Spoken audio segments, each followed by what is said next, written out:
The envelope landed on her pregnant belly like a death sentence. 6 months along, painting butterflies in the nursery, and her husband just served her divorce papers. For a model, a 24-year-old Instagram model who was understood his lifestyle.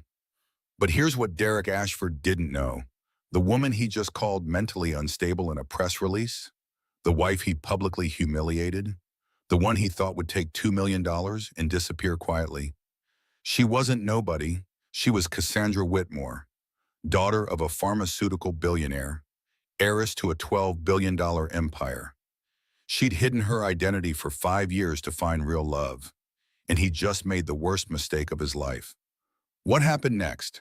Let's just say Derek thought he was divorcing a desperate housewife. He ended up losing his company, his freedom, and his future to the woman he underestimated. This is the story of how she destroyed him, without ever raising her voice. Stay with me. You won't believe what she did. The envelope landed on her swollen belly with a soft thud that echoed like a gunshot in the silence of their penthouse. Cassie sat cross-legged on the drop cloth, paintbrush in hand, surrounded by the pale pink butterflies she'd been painting on the nursery wall. 6 months pregnant, 26 weeks, 182 days of growing their daughter. Their planned, wanted, celebrated daughter. The envelope was manila, legal-sized, official. She looked up at Derek standing in the doorway. His face was blank, carefully blank. The kind of blank that takes practice. "We need to talk," he said. Those 4 words. Everyone knows what those 4 words mean. They mean the end of something. They mean nothing good comes next. Cassie set down the paintbrush, soft pink, butterfly pink, baby girl pink. "Okay," she said.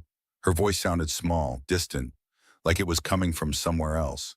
Derek didn't sit down, didn't come closer. Just stood there in his $1,500 suit with his $200 haircut, looking at her like she was a problem he needed to solve. "I can't do this anymore," he said, flat, rehearsed, like he'd practiced in the mirror. "I never wanted to be a father. I thought you were different, ambitious, focused. Then you got pregnant and became ordinary." Ordinary, the word hung in the air between them. Cassie's hands moved to her belly, protective, instinctive. The baby kicked. Once, twice, like she knew something was wrong. "Is there someone else?" Cassie asked. She already knew the answer, had known for months, but asking made it real. Asking meant she had to face it. Derek didn't even have the decency to lie. "Amber understands my lifestyle. She doesn't want to trap me with responsibilities." Trap him. With their child, their wanted child, their planned child. "The papers are in the envelope," Derek said. "My lawyer will contact yours. Or you can get a lawyer, whatever. I'm staying at the Four Seasons tonight. I'll have someone come for my things tomorrow." He turned to leave. "Derek." Her voice cracked. She hated that it cracked. Hated how weak she sounded. He paused, didn't turn around. "How long?" she asked. "How long have you been planning this?" "Does it matter?" "Yes." He looked back at her then, really looked at her. And for just a second, she saw something in his eyes. Guilt, maybe, or pity. She wasn't sure which was worse. "Goodbye, Cassie." The door clicked shut, soft, final. The sound of an ending. Cassie sat there on the floor of the nursery. 6 months pregnant, divorce papers on her belly, surrounded by half-finished butterflies that would never be finished. The silence pressed down on her, heavy, suffocating. She picked up the envelope with shaking hands, opened it, read the first page. Petitioner, respondent, irreconcilable differences, equitable distribution of marital assets. The language was bloodless, clinical, like their marriage could be reduced to legal terms and financial calculations. But between the lines, she read the truth. This wasn't sudden. This wasn't impulsive. This was planned, calculated, premeditated. You don't serve divorce papers to your 6 months pregnant wife on a Tuesday evening unless you've been planning it for weeks, months maybe. How long had she been living with a ghost? How long had he been gone while still physically present? Her phone sat on the changing table. She should call someone. Grace, her mother, Ethan, anyone. But calling someone made it real. And she wasn't ready for real. Not yet. The baby kicked again, harder this time. Insistent, Cassie put her hand on her belly. I know, she whispered. I know. We're going to be okay. Somehow, we're going to be okay. She didn't believe it, but she needed to say it, needed to hear the words even if they were lies. The clock on the wall ticked. 7:32, 7:33, 7:34. Time kept moving. Impossibly. Cruelly. Time didn't care that her world had just ended. She looked at the divorce papers again. Read them more carefully this time. Page 3. Financial disclosure. Derek had listed the value of his company, $400 million, his salary, his stock options, his real estate holdings. Under her assets, he'd written, none, Megan. None, like she'd brought nothing to this marriage, like she was nothing. The fury started then, small, quiet, a spark in the darkness. She'd walked away from billions to marry him, given up her family name, her inheritance, her future, all to prove that she could be loved for herself, that she was more than just Margaret Whitmore's daughter. And he'd written, none. Cassie stood up, her back ached, her feet hurt, her heart felt like it was breaking. But she stood up. She walked to the kitchen, pulled out her phone, found the contact she hadn't used in 5 years. Margaret Whitmore. Mother. Her thumb hovered over the call button. 5 years. 5 years of radio silence because Cassie had been so determined to prove she didn't need her family. So convinced that love was enough, that being chosen was enough. She hit call. 3 rings. 4. Then, Cassandra. Her mother's voice. Cool, controlled, unsurprised. I was wondering when you'd call. Mother, Cassie's voice broke. I need help. I know, darling. I saw the statement from Derek's publicist. Come home. We have a great deal to discuss. How did you? I'm your mother. I know everything. Now come home. Tomorrow morning, 10 a.m. Don't be late. The line went dead. Cassie stood in her kitchen, divorce papers on the counter, phone in her hand, baby kicking in her belly. And for the first time in hours, she felt something other than despair. She felt possibility. Mirror technique moment. She did what she always did when reality became unbearable. She cleaned. At 8 p.m., 6 months pregnant, she got on her hands and knees and scrubbed the baseboards of the nursery. Scrubbed until her back screamed. Scrubbed until her hands were raw. Because if she stopped moving, she'd have to feel it. And she wasn't ready to feel it yet. The baseboards gleamed. The floor was spotless. The walls were perfect. Everything was perfect except her life. She sat back on her heels. Her phone buzzed. A text from an unknown number. Mrs. Ashford, this is Melissa Chen from Ms. Whitmore's office. Your mother requests your presence at the Greenwich Estate tomorrow at 10 a.m. A car will collect you at 9:15. Please confirm. Cassie stared at the message. Her mother hadn't waited for confirmation, had already sent a car, already made plans. Some things never changed. She typed back, confirmed, then she added, thank you. The response came immediately. Ms. Whitmore says to bring the divorce papers, all of them, and anything else Derek has given you recently. Documentation matters. Documentation matters. Even in crisis, her mother was thinking strategy. Cassie gathered the papers, put them in a folder, added the prenup they'd signed 5 years ago, the one Derek's lawyer had insisted on, the one that gave her almost nothing in the event of divorce. She'd signed it without reading. Too in love to care, too certain their marriage would last forever. Tomorrow her mother would read every word, would find the loopholes, the vulnerabilities, the mistakes, and Derek Ashford would learn what it meant to underestimate a Whitmore woman. Cassie didn't sleep. She lay in the guest room. The bed felt too big, too empty, too honest about what her marriage had become. Derek didn't come home. The master bedroom down the hall stayed dark, silent, empty. She pulled up her phone. 3 a.m., the hour when everything feels impossible. She typed into the search bar, can pregnancy hormones cause paranoia? 13 million results. Next search, signs your husband is cheating. 8 million results. Next, divorce while pregnant legal rights. 4 million results. Next, am I crazy? 3 billion results. The internet thought millions of women were asking the same questions at 3 in the morning. Women lying awake wondering if they were imagining things, if they were overreacting, if they were losing their minds. Cassie clicked through articles, each one a mirror reflecting her own situation back at her. Trust your instincts. Easy to say when your instincts have been systematically undermined for months. Look for changes in behavior. Like what? Like him suddenly caring about his appearance, working late every Thursday, guarding his phone like it contained state secrets? She'd seen all the signs. She'd just been too afraid to believe them. There's a difference between not knowing and not wanting to know. She'd lived in that space for months. The comfortable lie felt safer than the uncomfortable truth.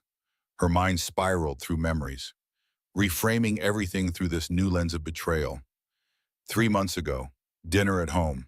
His phone lit up on the table. The message preview showed just enough. Can't wait for tonight, followed by a devil emoji. She'd looked up from her pasta. Who's that? Derek's response was smooth, too smooth. Practice smooth. Preston, inside joke about the merger. She'd believed him because believing was easier than knowing, because confronting him meant facing the truth. And she wasn't ready. 2 months ago, finding a receipt in his suit pocket while taking clothes to the dry cleaner. Marcello's, their anniversary restaurant, dinner for two, wine, dessert, $247, on a night he'd told her he was in Boston for a conference. She'd stared at that receipt for 10 minutes, holding it, reading it, rereading it. Then she'd convinced herself it was a business dinner, that the romantic setting was coincidental, that she was being paranoid, that pregnancy hormones were making her irrational. She'd thrown the receipt away, hidden the evidence from herself 1 month ago, the way he stopped touching her belly when the baby kicked. He used to put his hand there instinctively, talk to the baby, make plans, call her his little butterfly.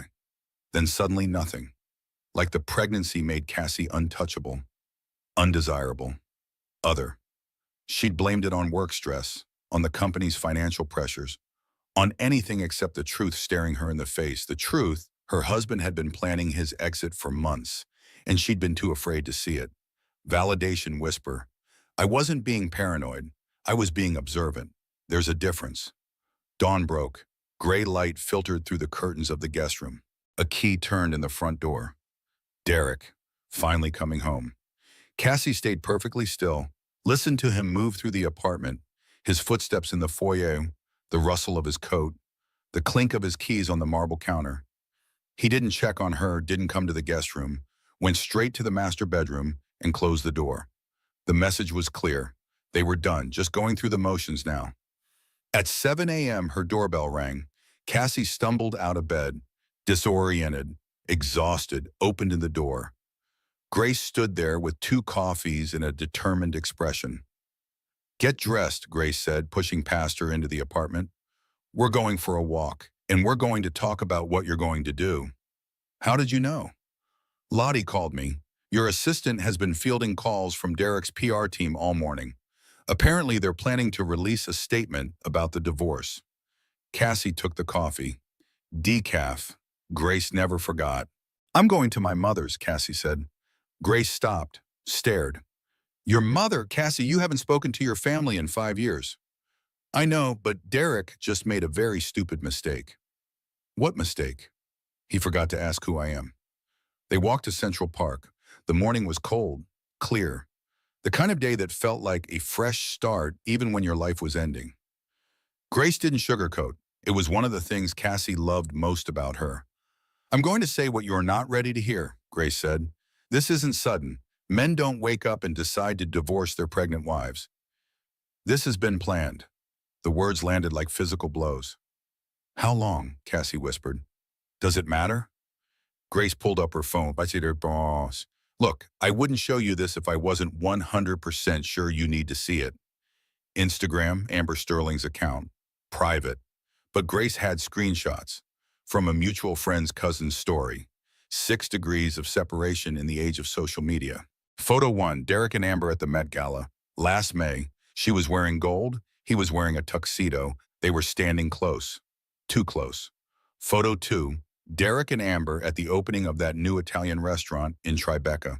The one Cassie had wanted to try, but Derek said was overrated. Apparently not too overrated for his mistress. Photo 3. Derek and Amber at Vanessa's birthday party. Last month. The party Cassie had begged off because her ankles were swollen and she was exhausted. Cassie scrolled through the photos. Her hands shook. When was the Met Gala, she asked, though she already knew. May 15th. 8 months ago. The affair had been going on for 8 months. She got pregnant 7 months ago. The timeline was damning, inescapable, crystal clear. He was already cheating when she got pregnant. The baby didn't ruin their marriage. Their marriage was already ruined. She just didn't know it yet. Did everyone know? Cassie asked. Her voice was small, broken. Was I the only one who didn't see it? No one knew for sure. People suspected, whispered, but no one wanted to be the one to tell you. Grace squeezed her hand. I'm sorry, I should have said something sooner. Would I have believed you? Grace considered this. Probably not. They sat on a bench near Bethesda Fountain, watched joggers run past, watched tourists take photos, watched life continue even though Cassie's had stopped. Mirror technique moment. I pretended to be asleep when he came home late, Cassie said quietly. Controlled my breathing, stayed perfectly still, because confronting him meant facing the truth. And I wasn't ready, so I became an expert at fake sleeping. What kind of person does that make me? Human, Grace said. It makes you human. Grace's phone rang. She answered. Her face went pale. Cassie, she said slowly, Derek's publicist just sent a statement to page 6. He's announcing the divorce. Okay, Cassie said, that's expected. No, you don't understand. He's not just announcing it. He's controlling the narrative. And Cassie, he's blaming you. Grace handed over her phone. Bibasi amon. The statement was already live, posted 23 minutes ago, already 417 comments. The headline, Tech CEO Derek Ashford files for divorce, cites wife's mental health struggles. Cassie read, each word was a knife. Tech CEO Derek Ashford filed for divorce from his wife of 5 years, citing concerns for both her welfare and that of their expected child. Sources close to the couple report that Mrs. Ashford has been struggling with severe prenatal mental health challenges throughout her pregnancy, including paranoid delusions and unfounded accusations against her devoted husband. Despite Mr. Ashford's repeated attempts to encourage professional treatment, Mrs. Ashford has refused all intervention. He has made this difficult decision with a heavy heart, hoping that the separation will provide the space necessary for her to seek the help she desperately needs. Mr. Ashford asked for privacy during this difficult time as he focuses on ensuring the safe arrival of his child and supporting his wife from a distance. He remains committed to co-parenting and hopes that Mrs. Ashford will prioritize their baby's welfare by accepting psychiatric care. Character assassination disguised as concern, gaslighting formatted as a press release. Every word was calculated. Paranoid delusions suggested she was imagining the affair. Unfounded accusations implied she was irrational. Devoted husband painted him as the victim. Psychiatric care made her sound dangerous. He wasn't just leaving her, he was destroying her credibility preemptively, making sure that when she told her side of the story, no one would believe her. It was brilliant and vicious, and exactly what a guilty man would do. Cassie's phone exploded. Notifications flooded the screen. Calls, texts, DMs from people she barely knew. Her private Instagram, the one with only 73 followers, suddenly had 96 new follower requests. Her DMs filled with messages from strangers. Get help. Those poor babies don't deserve a crazy mother. Derek deserves better. Gold digger trying to baby trap him. I knew she was unstable. You can always tell. The court of public opinion had rendered its verdict. She was guilty, crazy, unstable. A liar. Her phone rang. Vanessa Ashford, Derek's mother. Cassie considered not answering. Decided she needed to know how bad this was going to get. Vanessa, she answered. Her voice was steady, calmer than she felt. Cassandra. The voice was cold, clipped, each syllable precisely enunciated. I just saw the news. I want you to know that I always had reservations about Derek's decision to marry you. You seemed determined to secure him. Ambitious in ways that made me uncomfortable. The audacity, the sheer breathtaking audacity of this woman. I hope you'll do the right thing, Vanessa continued. Accept the settlement Derek is offering. Don't drag this through the courts. Think of the baby. Think of the Ashford family name. Surely you can understand that this spectacle is beneath us. Beneath us. Like Cassie was a problem to be managed, a scandal to be contained, an embarrassment to be swept under expensive carpets. Vanessa, Cassie said. Her voice was ice. I will see you in court.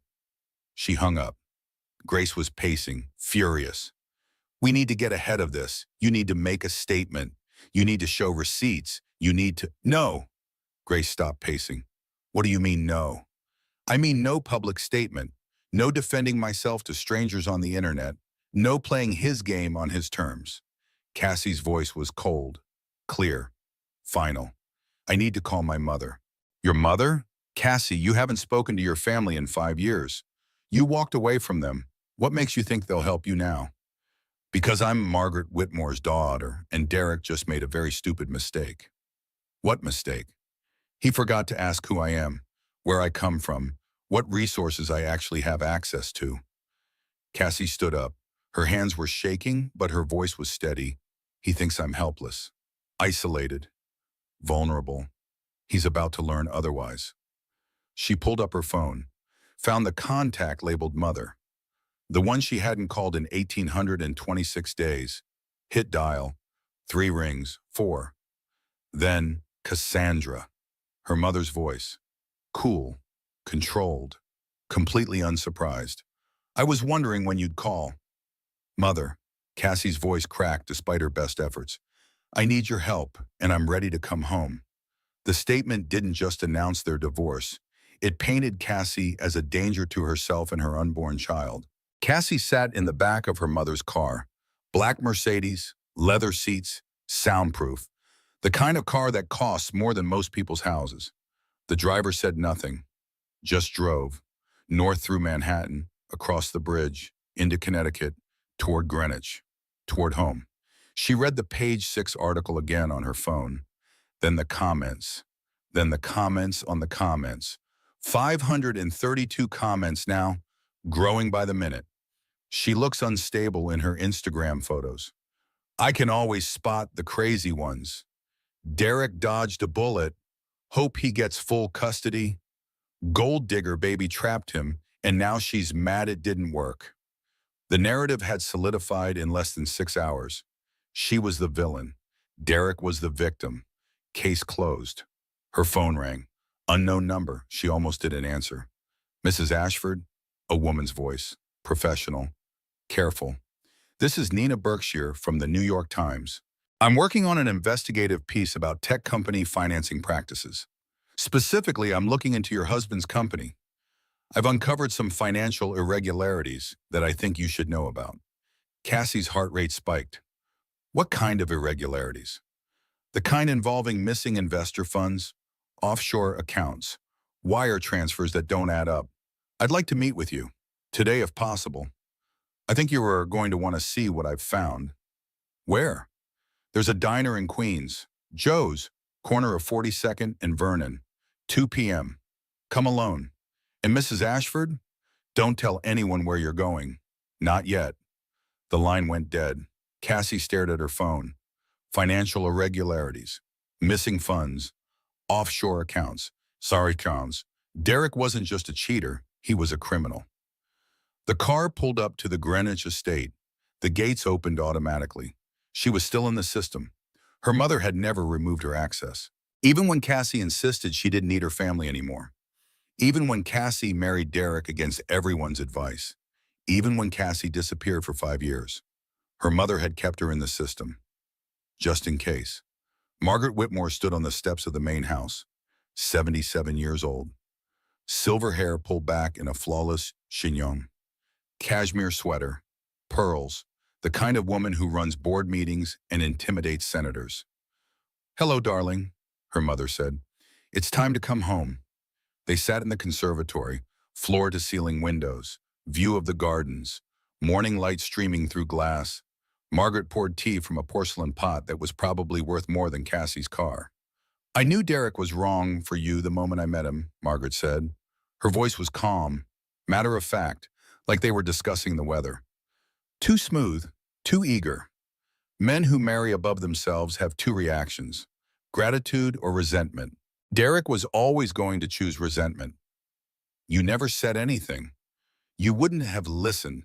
You were 27 and determined to prove you could make it without the family money. Admirable, stubborn, very much my daughter. Margaret set down her teacup with precise gentleness.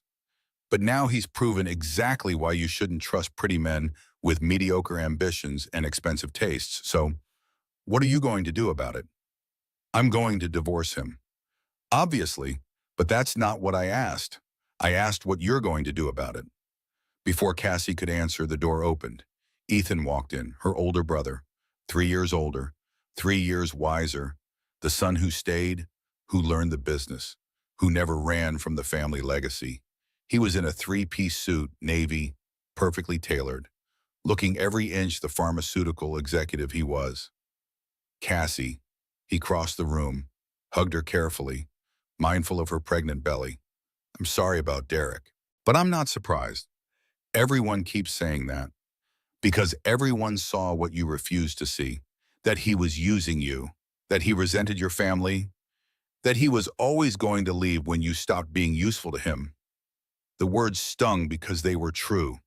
Before we discuss strategy, Margaret said, you have a meeting. 2 p.m., Queens, a diner called Joe's. Cassie stared at her mother. How did you know about that? Nina Berkshire called me first. 3 months ago. She's been investigating Derek's company. I've been funding her research, quietly, through a third party. Margaret smiled. It was not a kind smile. Did you really think I wouldn't keep tabs on the man who married my daughter? Please, give me some credit. You've known about Derek's fraud for 3 months? I've suspected for longer, known for 3 months, waited for the right moment to act. That moment is now. Margaret stood, walked to her desk, pulled out a file. Nina has documented everything. $60 million in missing investor funds, shell companies in the Cayman Islands, wire transfers to Luxembourg, all of it traceable back to Derek. When this comes out, he'll face federal charges, 20 years minimum. Why didn't you tell me? Would you have believed me? You were so convinced he loved you, so determined to prove your marriage was real. You would have thought I was trying to sabotage your happiness. Margaret handed her the file. Sometimes people need to discover the truth themselves. I just made sure the truth would be properly documented when you were ready to see it. Cassie opened the file. Page after page of bank records, wire transfers, shell company registrations, financial statements that showed a massive fraud. He's been running a Ponzi-adjacent scheme, Ethan said, taking new investment money to pay returns to old investors. The company's valuation is built on lies. When it collapses, hundreds of people will lose everything. How long does he have? 6 months, maybe 8. He needs either a massive new investment round or an acquisition to keep the house of cards standing. And if he doesn't get it? Prison, bankruptcy, complete destruction. Cassie looked at her mother, at her brother, at the empire she'd walked away from 5 years ago. What do you want from me? She asked. We want you to come back, Margaret said simply. Back to the family, back to the business, back to who you really are. Derek Ashford married a woman he thought was nobody. He's about to learn he divorced a Whitmore, and we protect our own. Mirror technique moment. Cassie realized she was sitting exactly like her mother. Back straight, hands folded, chin up. She'd spent 5 years trying not to become Margaret Whitmore. Turns out in crisis, muscle memory returns, the posture of power, the stance of queens. I'm meeting Nina at 2 p.m., Cassie said. I want to see the evidence for myself. Of course. The car will take you. Afterwards, come back here. We have a great deal to discuss. Cassie stood to leave, paused at the door. Mother, why did you keep me in the system? Why did you keep the gates programmed to open for me? Margaret looked up from her tea. Her eyes were sharp, knowing. Because you're my daughter, and mothers never really let their children go, even when their children think they've left. The diner in Queens was exactly what Cassie expected. Vinyl booths, laminate tables, coffee that was probably terrible but served in endless refills. Nina Berkshire was already there. Early 40s, sharp eyes, worn leather bag, the look of someone who'd spent years following paper trails and cultivating sources. Mrs. Ashford, thank you for coming. Nina gestured to the booth.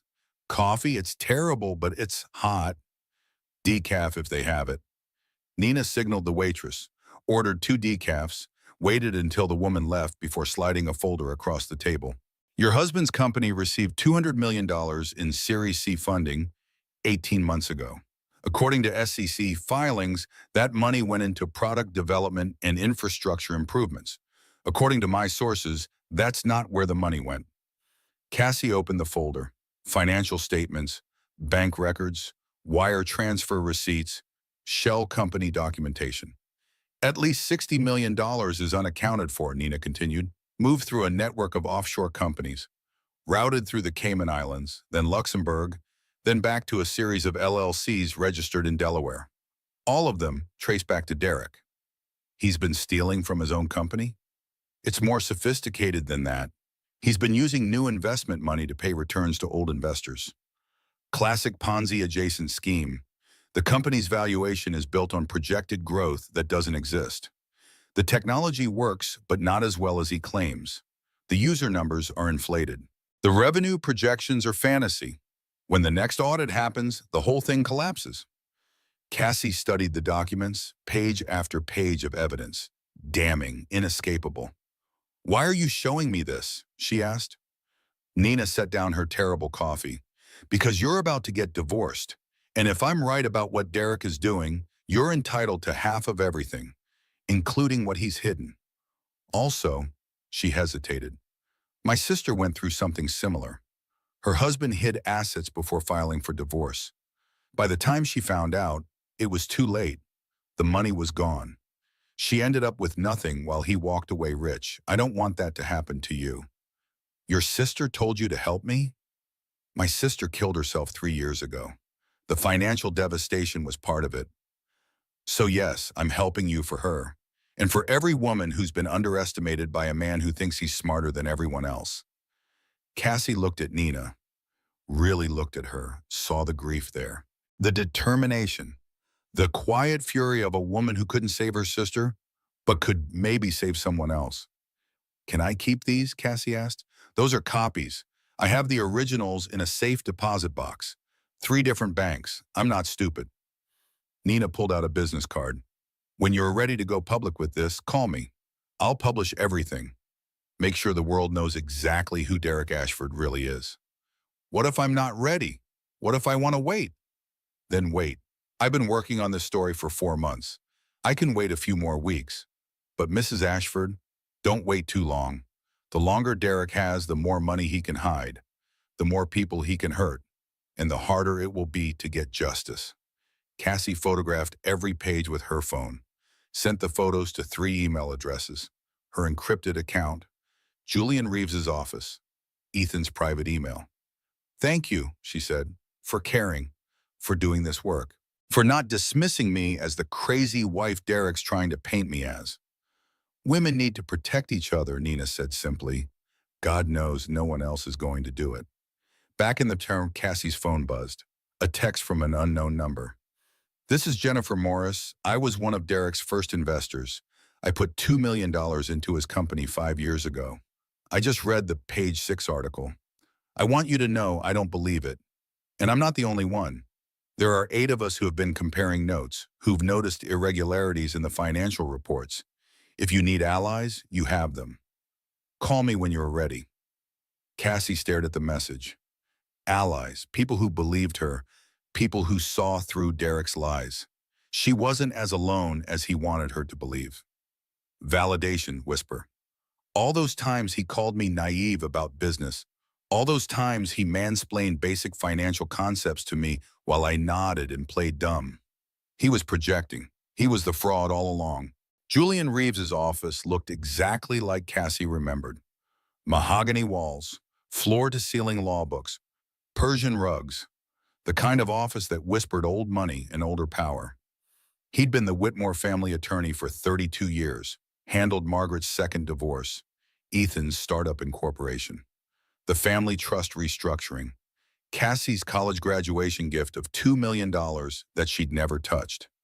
Cassie, Julian stood, arms open. He was 52 but looked older.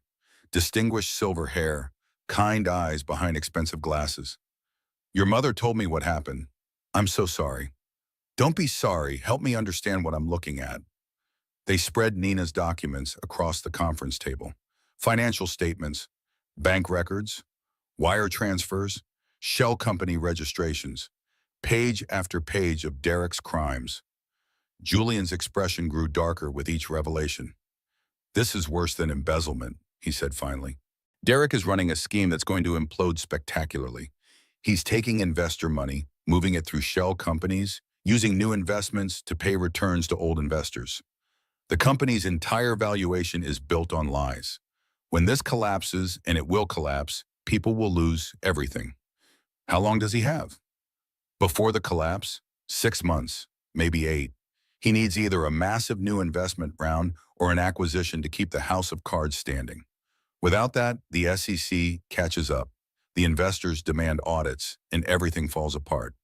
And when it does, criminal charges, federal prison, 20 years minimum, complete financial ruin, social destruction. His name becomes synonymous with fraud. Julian looked at her carefully. But you need to understand something. You're his wife. When this comes out, investigators will look at you too. Ask what you knew, when you knew it. Whether you profited from his crimes. We need to establish clear boundaries. Show that you were a victim of his fraud, not a participant. What are my options? Julian leaned back in his chair, steepled his fingers, considered carefully. You could report this to the SEC immediately. Blow the whistle. Distance yourself before the collapse. Protect your reputation.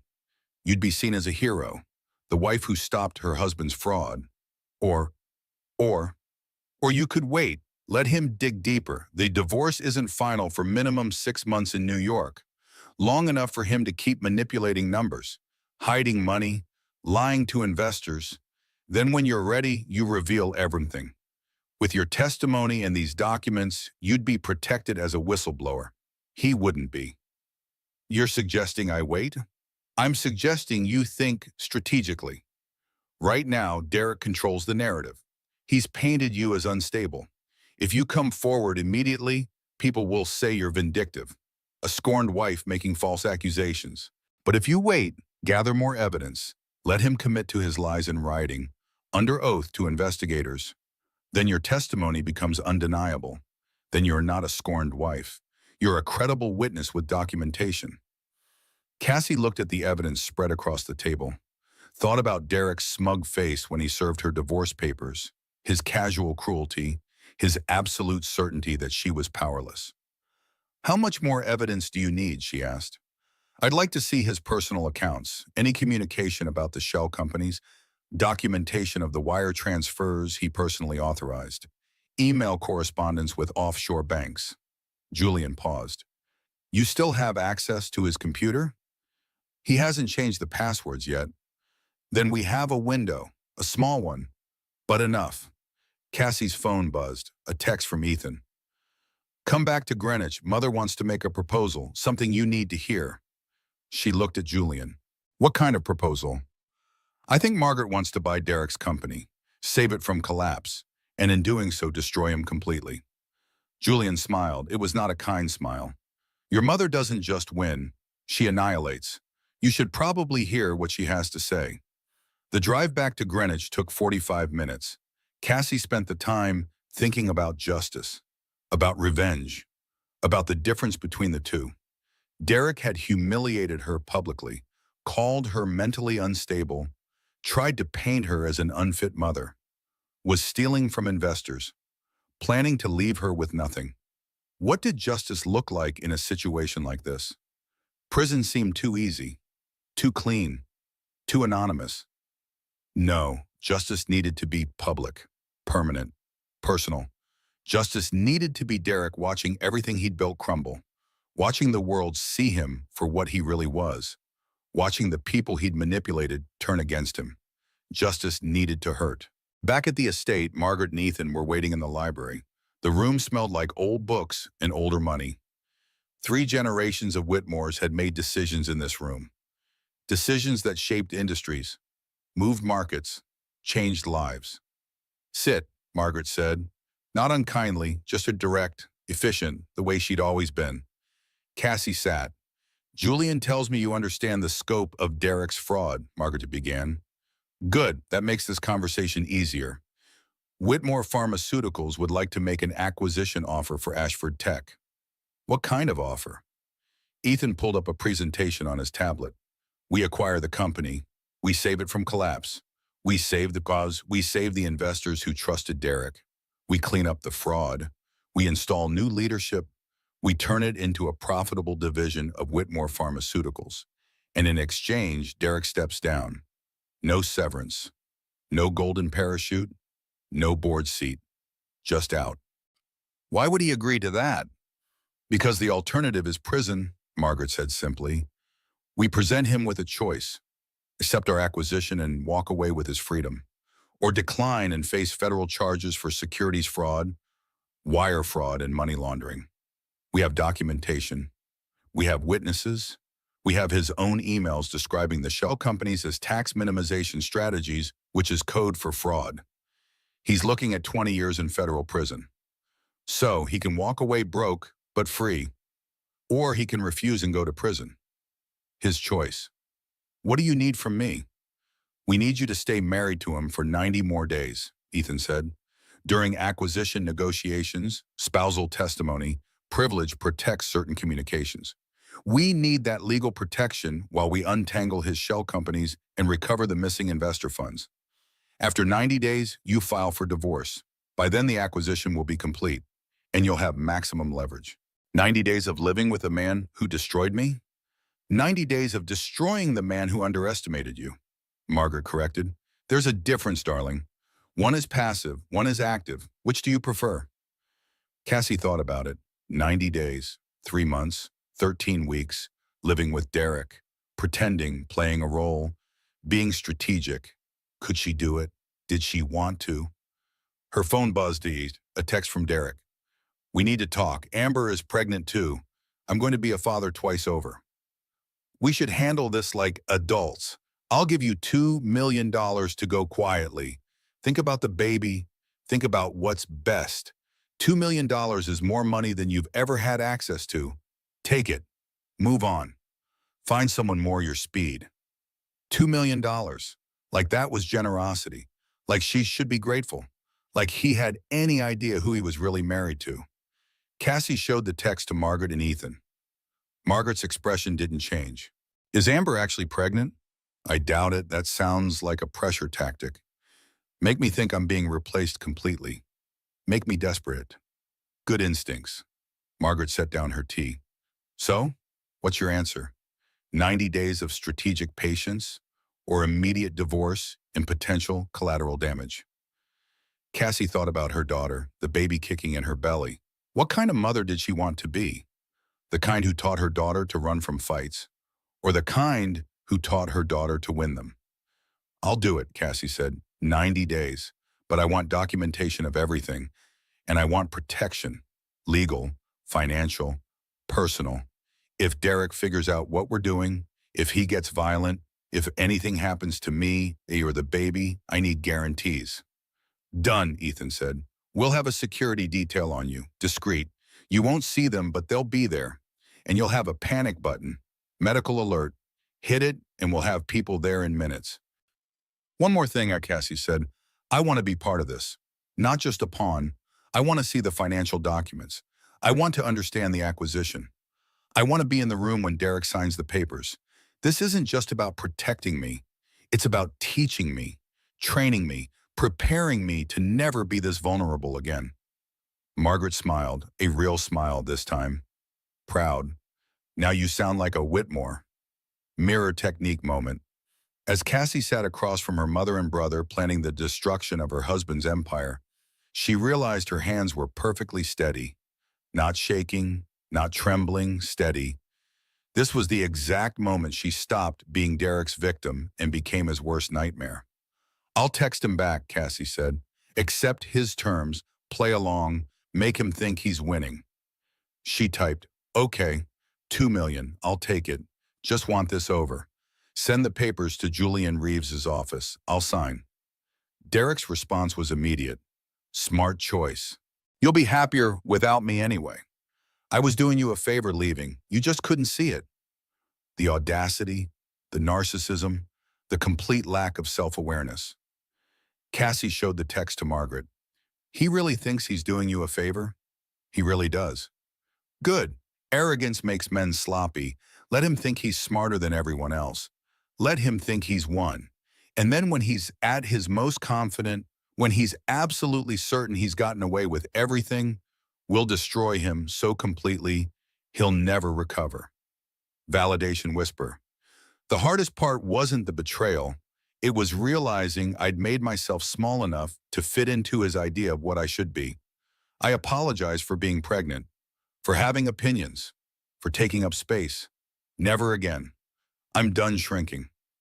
Cassie moved back into the penthouse the next day, played the role of defeated wife, accepted Derek's terms, signed the preliminary papers.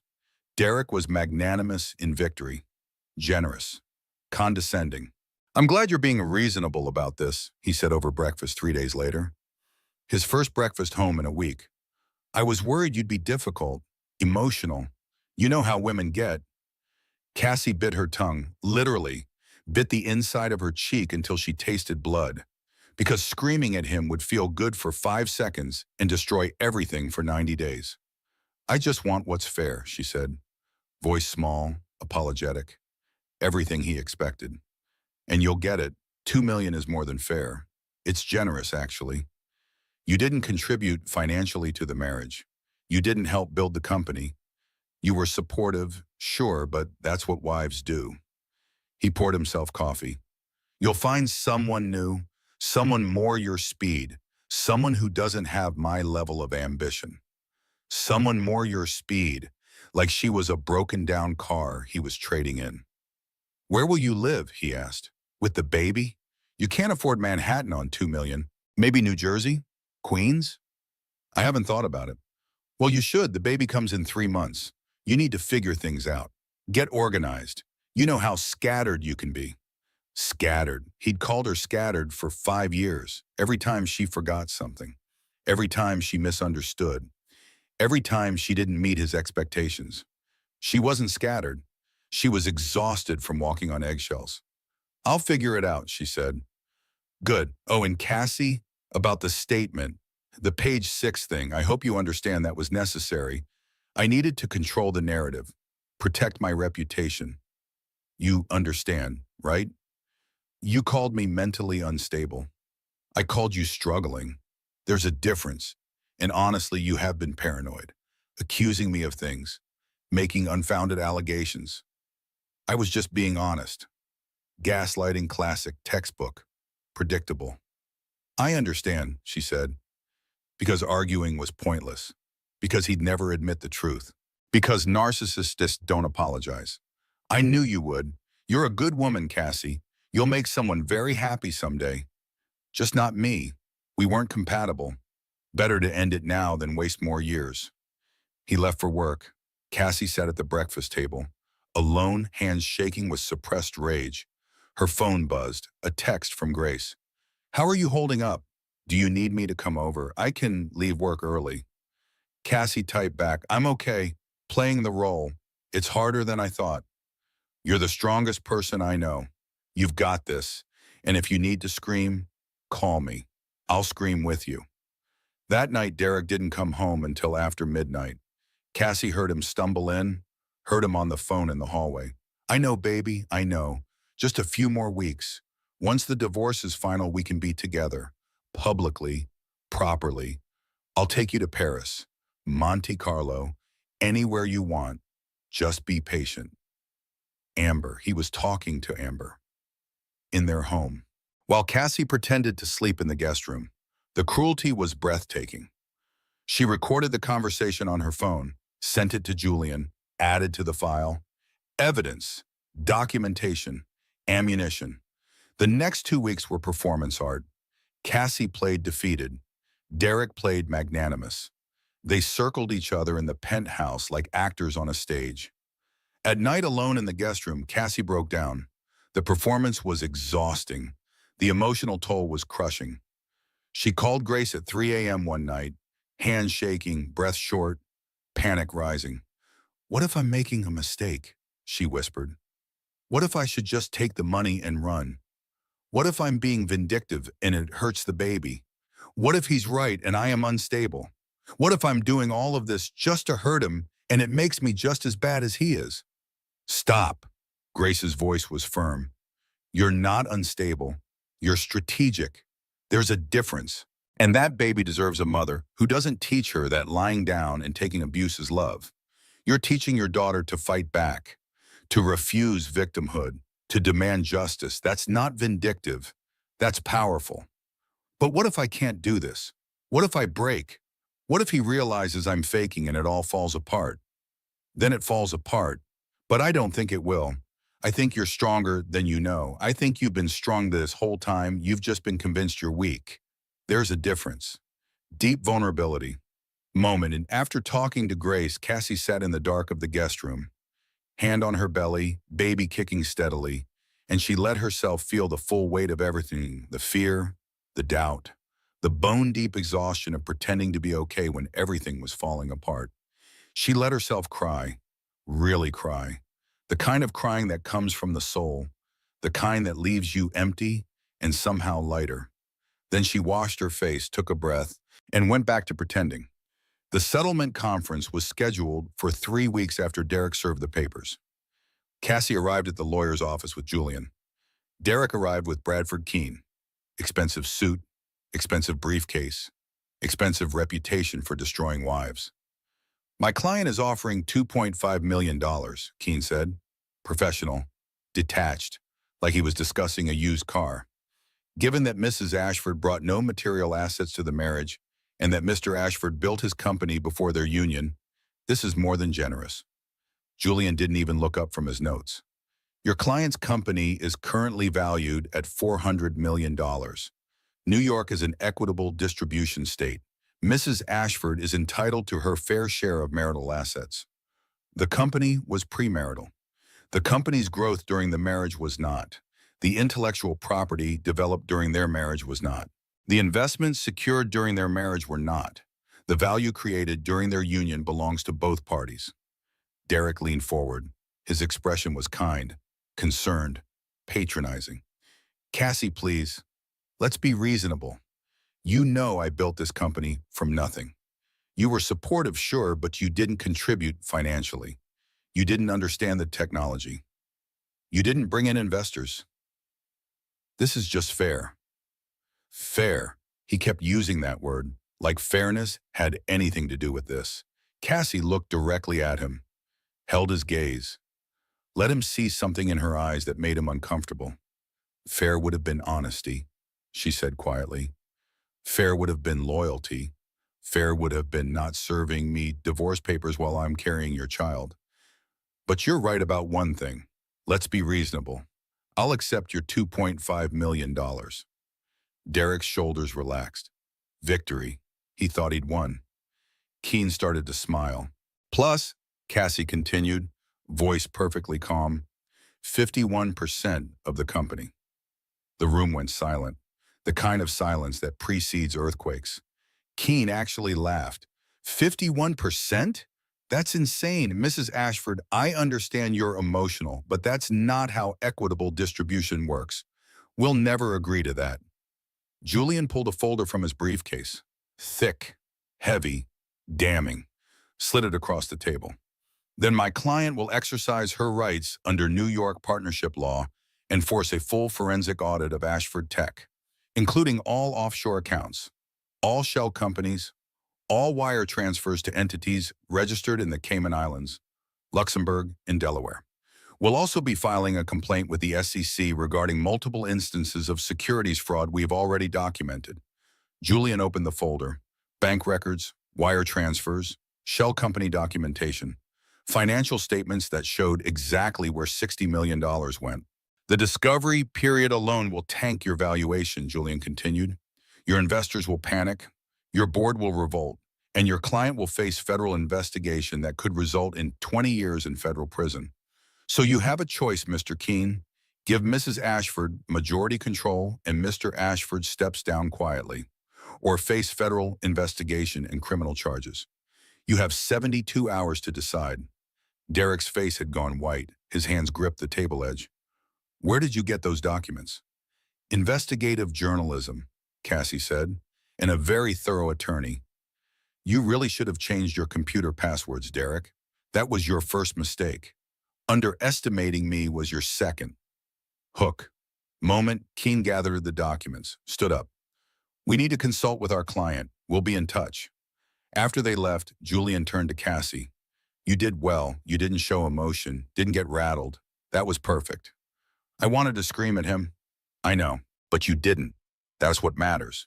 Control, strategy, patience. You're learning. Cassie looked at the folder, at the evidence of Derek's crimes, at the ammunition that would destroy him. How long until they respond?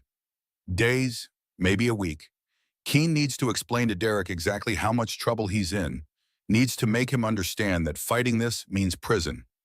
Once Derek accepts that reality, he'll fold.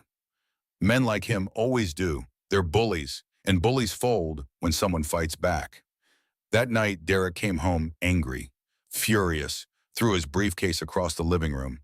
You're bluffing, he said, standing over her while she sat on the couch. You don't have evidence of fraud. You're not smart enough to even understand what fraud looks like. You're a housewife with a fancy lawyer. That's all you are. You think you can intimidate me? You think you can threaten me? Mirror technique moment. Cassie bit the inside of her cheek. The old habit. The childhood coping mechanism. Bite. Breathe. Don't let them see. She'd been doing it since she was 7 years old. Every time her father yelled, every time her mother was disappointed, every time she needed to hide what she was feeling. And she was doing it now, tasting blood, holding back screams, protecting herself the only way she knew how. You're right, she said softly. I'm not smart enough. Good thing I have smart people working for me. You don't have anyone. You're completely alone. Your friend Grace, she's a nurse. What's she going to do? Your family? You haven't spoken to them in 5 years. You think they're going to help you now? After you walked away from them to marry me, they won't even take your calls. Maybe you're right, she said. Maybe I am alone. She stood up, walked past him, went to the guest room, locked the door, heard him punch the wall in the hallway, heard him curse, heard him leave the apartment, slammed the door. Her phone buzzed. Ethan. Derek's lawyer called and they want to negotiate. We've got him. Victory should feel triumphant. Instead, it felt exhausting, heavy, like winning was just another kind of burden. But she'd carry it. For her daughter, for herself, for every woman who'd been underestimated by a man who thought he was smarter than everyone else. She'd carry it and she'd win. The next morning, Derek was gone. His side of the Pennant house was empty, closets cleaned out, bathroom cleared. No note, just gone. Cassie walked through the empty spaces, rooms that used to be theirs, now just hers. The silence was heavy, final. Her phone rang. Julian. Derek's lawyer called. They want to settle. He's agreed to the acquisition. 51% to you through Whitmore Pharmaceuticals. He steps down as CEO, maintains a non-voting board seat, no severance, no golden parachute. It's over, Cassie. You won. She should feel relieved, triumphant, victorious. Instead, she felt hollow. When do we sign? Friday. 3 days. At your mother's estate.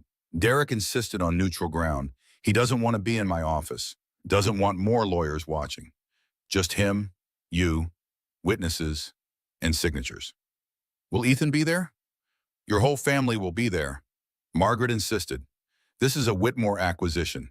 She wants Derek to understand exactly who he's been dealing with. 3 days, 72 hours. Then it would be over, really over.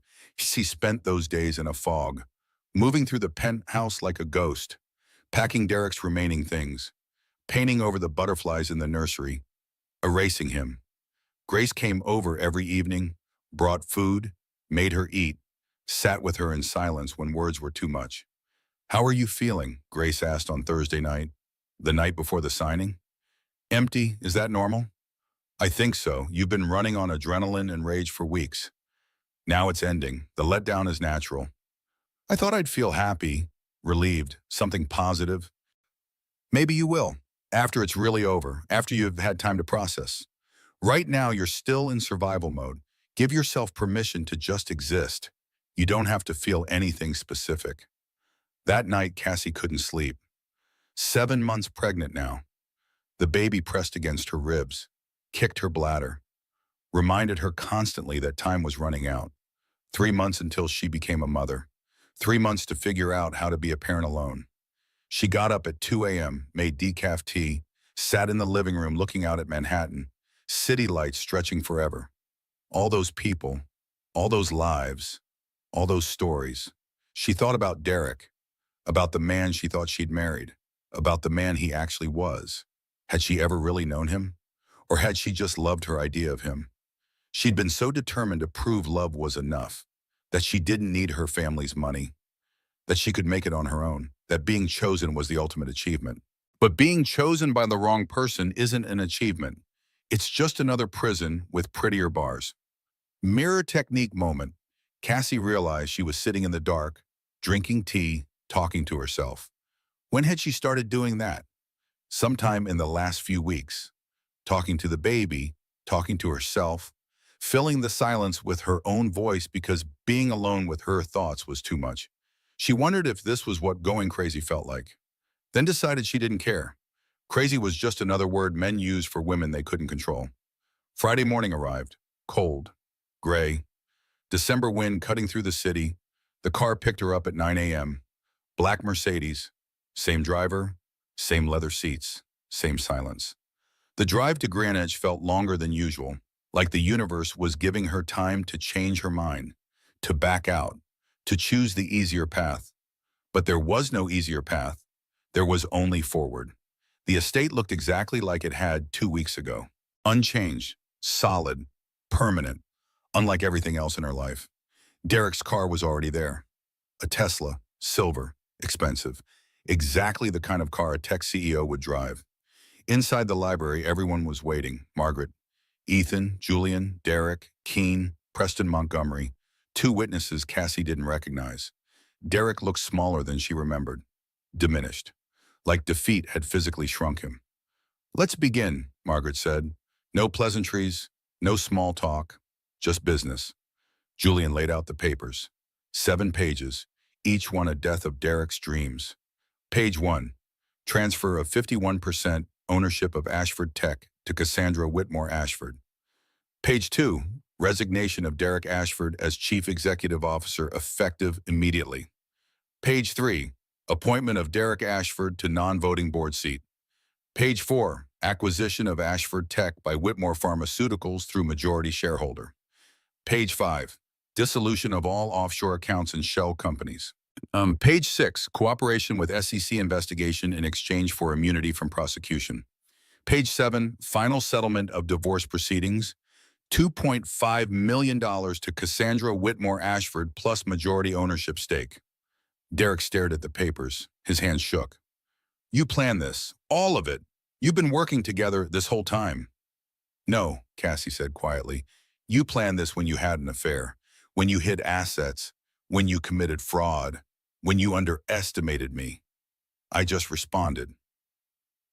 "This is all reaction, Derek. You're the action. I'm the consequence."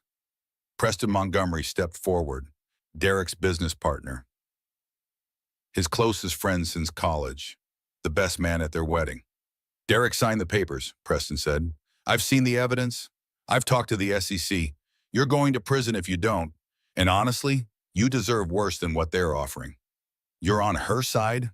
"I'm on the side of not being complicit in your fraud. I've been cooperating with their legal team for 3 weeks, providing documents, testifying, protecting myself from being dragged down with you. I'm out, Derek. The other board members are out. You're alone. The irony was perfect. Poetry, justice. Derek picked up the pen. His hand shook so badly he could barely hold it. "I loved you," he said to Cassie as he signed the first page. "I really did.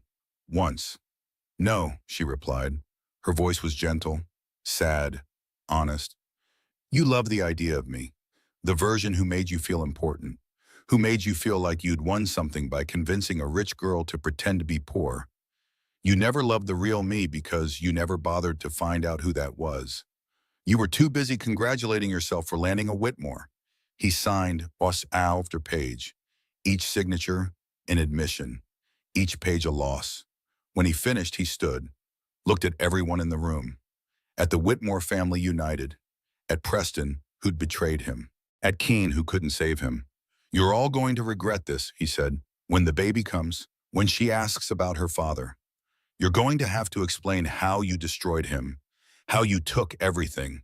She's going to hate you for it." "Maybe," Cassie said, "but she'll never wonder if I was strong enough to protect her. Can you say the same?" Derek left. They listened to his footsteps echo down the hall. The front door opened, closed, gone. The library was silent for a long moment. Then Margaret stood. "Well done, darling. You've just acquired your first company. How does it feel?" "Exhausting." "Good. Building empires should be exhausting. If it's easy, you're not doing it right." She poured champagne for everyone, sparkling cider for Cassie. "To Cassandra Whitmore, EO of Whitmore Digital Health, may your enemies always underestimate you." They toasted, drank, celebrated. But Cassie felt nothing, just empty, hollow. Like she'd won a war but lost something essential in the fighting.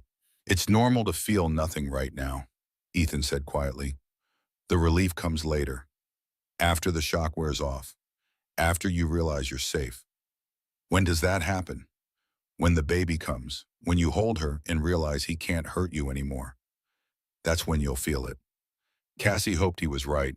That evening her phone rang. Vanessa Ashford, Derek's mother, the woman who'd told her to take the settlement and go quietly. "I want to see my grandchild," Vanessa said with a preamble. "You can't keep me from—" "Watch me," Cassie said, and hung up. First boundary set, many more to come. She blocked Vanessa's number, blocked Derek's mother's email, blocked every Ashford except Derek himself because co-parenting required some communication. But everyone else, gone, erased, removed from her life as completely as she could manage. Her phone buzzed, a text from Amber Sterling. "We need to talk. Please. It's important. I'm not who you think I am." Cassie stared at the message. The other woman, the mistress, the model who'd stolen her husband. What could Amber possibly want to say? Against her better judgment, Cassie typed back. "Fine coffee, Monday, neutral location." Because maybe, just maybe, there was more to this story than she knew. And maybe, just maybe, Amber Sterling was another victim of Derek's lies. Validation. Whisper. The hardest part wasn't the betrayal. It was realizing I'd made myself small enough to fit into his idea of what I should be. I apologize for being pregnant, for having opinions, for taking up space. Never again. I'm done shrinking. The acquisition went public on Monday morning. The press release was carefully worded, professional, devastating. Whitmore Pharmaceuticals announces acquisition of Ashford Tech. Cassandra Whitmore Ashford appointed CEO of newly formed Whitmore Digital Health Division. Derek Ashford steps down after 5 years as CEO. By noon it was everywhere, tech news, business news, social media. The story was too good not to go viral. But then someone at page 6 made the connection. Cassandra Ashford, Cassandra Whitmore, Whitmore Pharmaceuticals. By 2 p.m. the headline changed. Plot twist, woman Derek Ashford divorced for being mentally unstable is actually billionaire pharmaceutical heiress. By 5 p.m. it was the #1 trending story on Twitter. The internet lost its collective mind. CEO divorces, pregnant wife, doesn't realize she's worth more than his entire company. This man really fumbled a billionaire while she was pregnant with his child. The audacity. She played the long game and won, respect. He called her mentally unstable and she responded by buying his company. That's not mental illness, that's mental excellence. Karma is a woman with a trust fund and receipts. My brother in Christ, she is the golden goose. You divorced the golden goose while she was laying your golden egg. Grace read the tweets aloud while Cassie sat in her new office at Whitmore Pharmaceuticals. Corner office, view of Manhattan, her nameplate already on the desk. Oh, this one's good, Grace said. Men will really throw away a whole billionaire for an Instagram model. Make it make sense. I was never trying to be a golden goose, Cassie said quietly. I was trying to be loved for myself. I know, and you will be, by someone who deserves you, but right now, enjoy watching the internet destroy him. It's cathartic. It should have been cathartic. Should have felt good watching Derek get eviscerated online, watching his reputation crumble, watching everyone see him for what he really was. But mostly Cassie just felt tired. Her phone rang. Nina Berkshire. Cassie, have you seen the news? I'm living the news. I know, and I'm sorry to pile on, but I need to tell you something. The SEC investigation is moving forward. They've subpoenaed Derek's records, frozen his accounts. He's going to be charged, probably within the month. I wanted you to hear it from me before it goes public. Thank you for everything, for giving me the evidence, for believing me. Women need to protect each other. I meant that. Also, my editor wants to do a profile on you, the woman who bought her ex-husband's company. They're calling you the Beyoncé of divorce. What do you think? I think I need to talk to my family's PR team. Smart. Call me when you're ready. The story isn't going away. Might as well control the narrative. After Nina hung up, Cassie sat alone in her office. 7 months pregnant, IO of a company she'd acquired 3 days ago. Divorcing a man who was about to face federal charges. How had her life become this? A knock on the door. Ethan. Hey, how are you holding up? I don't know. Is this normal? To feel nothing? You've been in crisis mode for weeks. Your nervous system is probably shot. Give yourself time. He sat down across from her. I brought you something. He handed her a folder. The latest financials for Whitmore Digital Health. The company Derek built, or thought he built. Cassie opened the folder. Page after page of data. Revenue, expenses, projections. It's not as bad as we thought, Ethan said. The core technology is actually solid. The team is good. It's just Derek's fraud that poisoned everything. Once we clean that up, install proper financial controls, this could actually be profitable. You're saying I might have accidentally acquired a good company? I'm saying you definitely acquired a good company that was being run by a terrible person. Big difference. Cassie studied the numbers. For the first time in weeks, she felt something other than exhaustion. She felt interested, curious, engaged. I want to learn this, she said. Sheba, really learn it. Not just be a figurehead CEO. I want to understand the technology, the business model, the team, everything. Then we'll teach you. That's what family does. That evening, Cassie met Amber Sterling at a coffee shop in the West Village. Neutral ground, public, safe. Amber was younger than her photos suggested, 24 but looking closer to 20, thin, beautiful, fragile somehow. Thank you for meeting me, Amber said. Her hands shook as she held her coffee. I wasn't sure you would. I almost didn't. Why did you want to talk? Because I need you to know something. I'm not pregnant. I was never pregnant. Derek told me to say that to you. He thought it would pressure you to settle quickly, that you'd be devastated by the idea of him having a replacement family. Cassie had suspected, but hearing it confirmed still hurt. Why are you telling me this? Because I found out what he did to you. The statements, the lies calling you mentally unstable. And I found out what else he's been doing. He's been stealing from me too. How? Using my family's business connections. Dropping my name to secure meetings with my father's associates. Promising deals with my family that don't exist. Making me look like an idiot. My father is furious. I'm mortified. And I realized something. What? You weren't his only victim, Ms. Whitmore. You were just his longest con. I was just the newest one, and there's probably been women in between. Women he used and discarded when they stopped being useful. Cassie looked at Amber. Really looked at her. saw past the beauty to the person underneath. Young, naive, manipulated. "What are you going to do?" Cassie asked. "I already did it.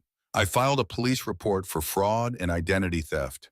I gave statements to the SEC about the offshore accounts he told me were just tax minimization. I broke up with him. And I'm telling you because—" Amber paused, took a breath. "Because I'm sorry for my part in hurting you. I knew he was married. I knew you were pregnant. I told myself it didn't matter, that you probably deserved it somehow, that if your marriage was good, he wouldn't have cheated. All the things women tell themselves when they're the other woman. But I was wrong, and I'm sorry." Mirror technique. Moment Cassie realized she wasn't angry at Amber anymore. She wasn't anything, just tired. The amount of energy I wasted on hating the wrong person, she thought. She was just another one of his lies, another piece in his game. We were both marks, different cons, same con man. "Thank you for apologizing," Cassie said. "That took courage. What happens now, to you and the baby?" "We figure it out, one day at a time. That's all anyone can do. If you need anything, a statement for court, testimony, whatever, I'll do it. I owe you that much." After Amber left, Cassie sat alone in the coffee shop, hands on her belly, baby kicking steadily. She thought about justice, about revenge, about the difference between the two. Derek was losing everything: his company, his reputation, his freedom probably. Soon he'd face federal charges, prison time, social destruction. That was justice, but revenge would have been destroying him personally, taking pleasure in his pain, rubbing his face in his failures. And she didn't feel that, didn't want that, just wanted him gone, out of her life, out of her space, out of her future. She wanted to be free of him, and surprisingly, she was starting to feel that freedom. The anger was fading, the hurt was becoming more like a scar than a wound, still there, still visible, but not actively bleeding anymore. Maybe that was healing, maybe that was growth, maybe that was what winning actually looked like. Not destruction of your enemy, but liberation of yourself. She texted Amber, "If you need a reference for law school or an internship, let me know. Women who learn fast deserve second chances." The response came immediately. "Thank you. You didn't have to do that." "Yes, I did. We're not enemies. We never were. He just convinced us we were." That night, Cassie went to prenatal yoga for the first time in 3 weeks. Her body ached, her back hurt, her hips were misaligned from carrying 30 extra pounds.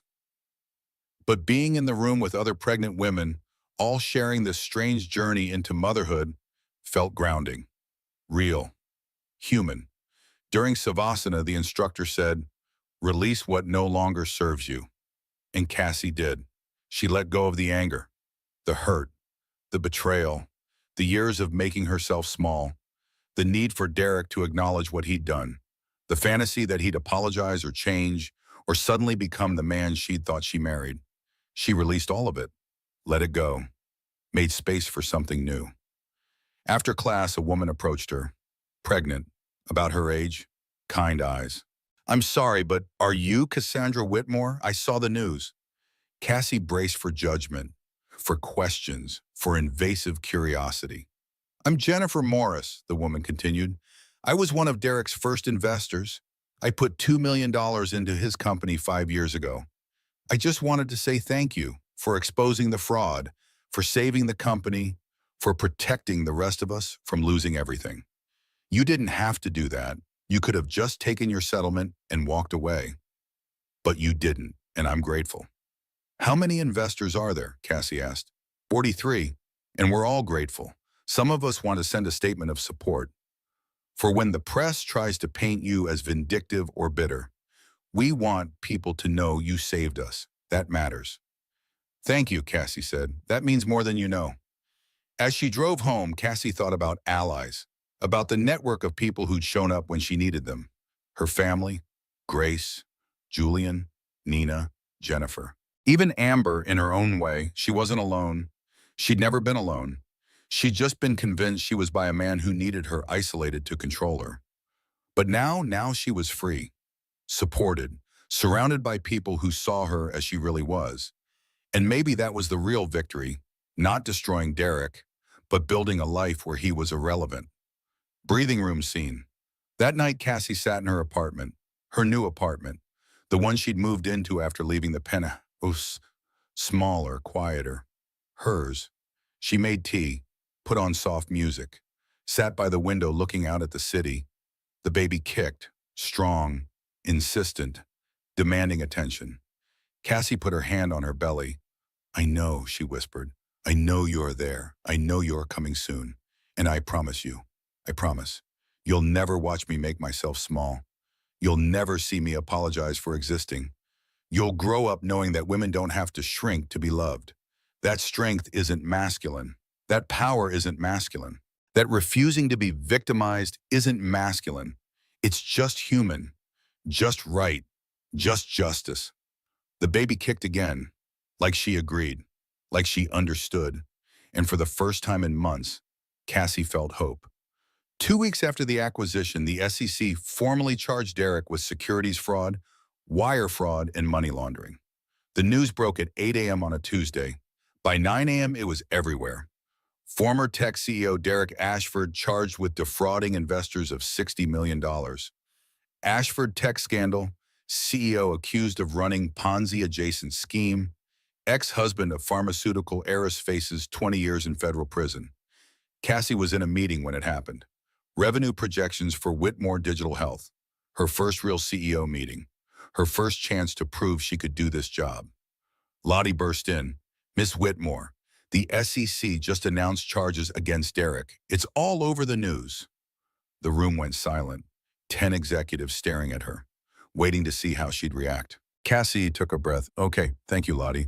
We'll address that after this meeting. Right now, we're discussing Q4 projections. I believe we were on slide 12. The meeting continued. Professional, focused, no drama. But inside, Cassie's heart was racing. It was really happening. Derek was being held accountable, publicly, officially, permanently. After the meeting, she called Julian.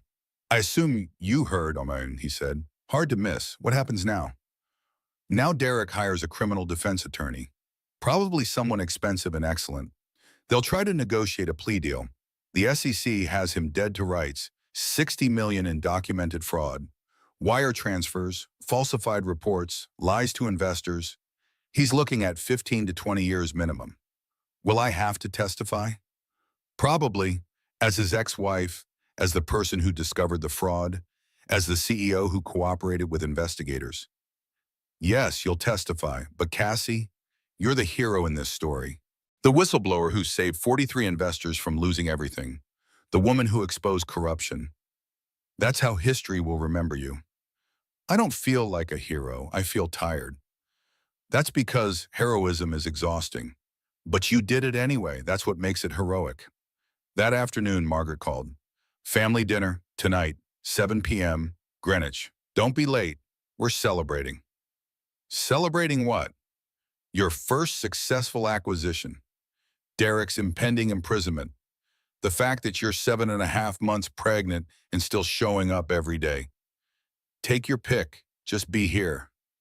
The dinner was everything Cassie expected. Formal, elegant, excessive. Margaret at the head of the table in diamonds and Chanel. Ethan to her right in another impeccable suit. Cassie to her left, pregnant and tired and trying to keep up. To Cassandra, Margaret raised her glass. Who remembered she's a Whitmore? Finally.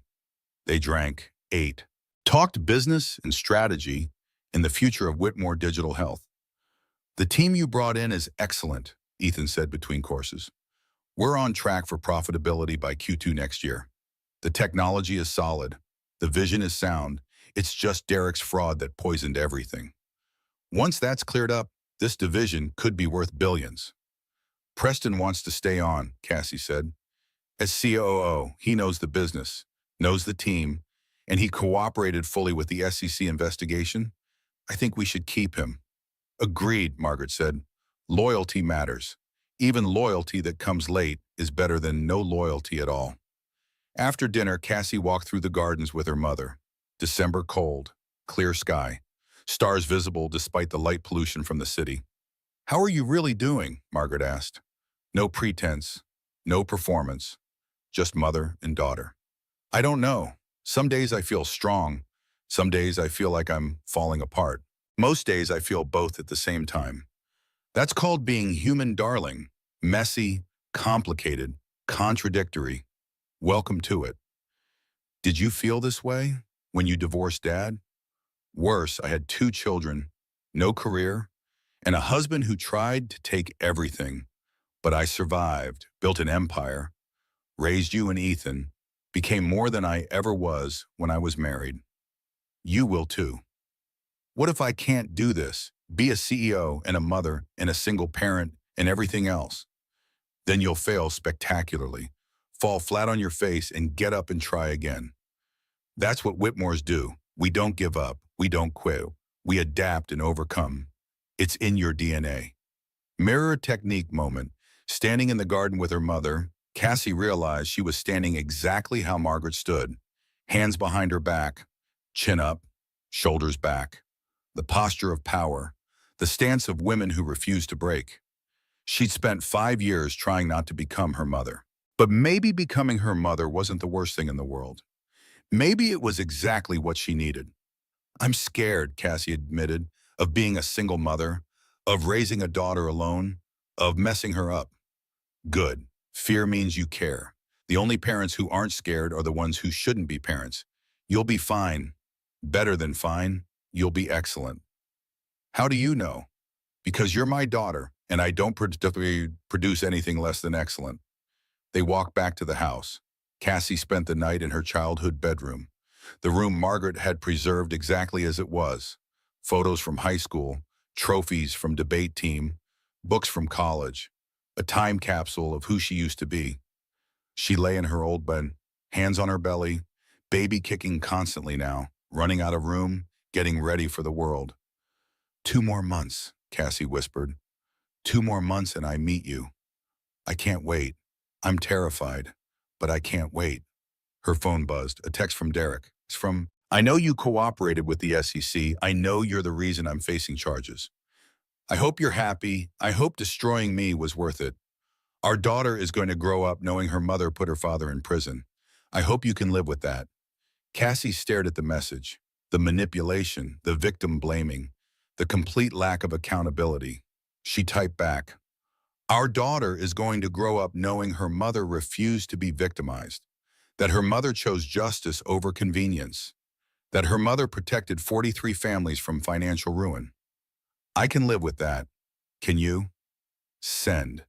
Then she blocked his number, added it to the list of people she'd removed from her life, drew the boundary clearly, firmly, finally, no more direct communication.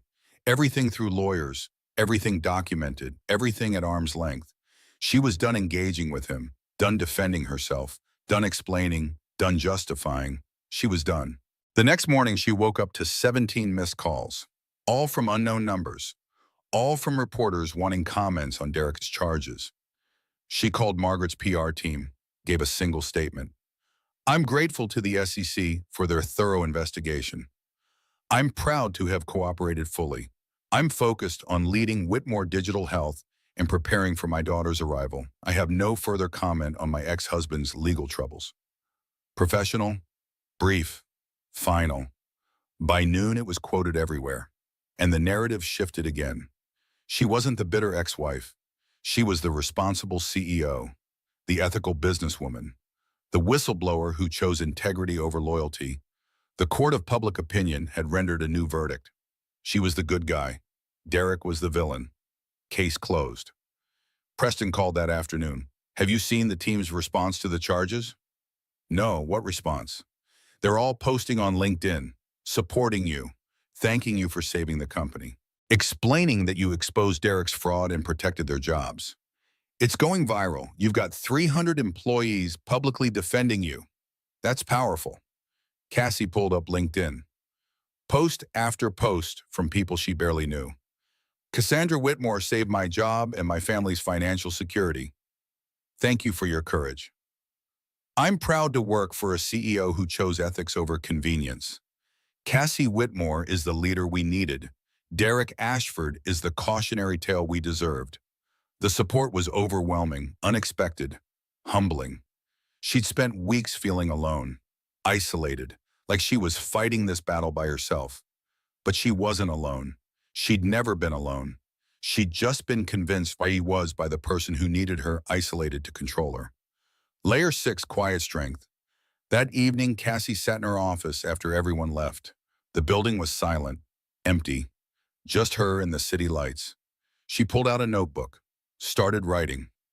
Not for anyone else, just for herself. Things I know now that I didn't know before. 1. Being underestimated is a strategic advantage. 2. Patience is more powerful than anger. The best revenge is complete irrelevance. 4.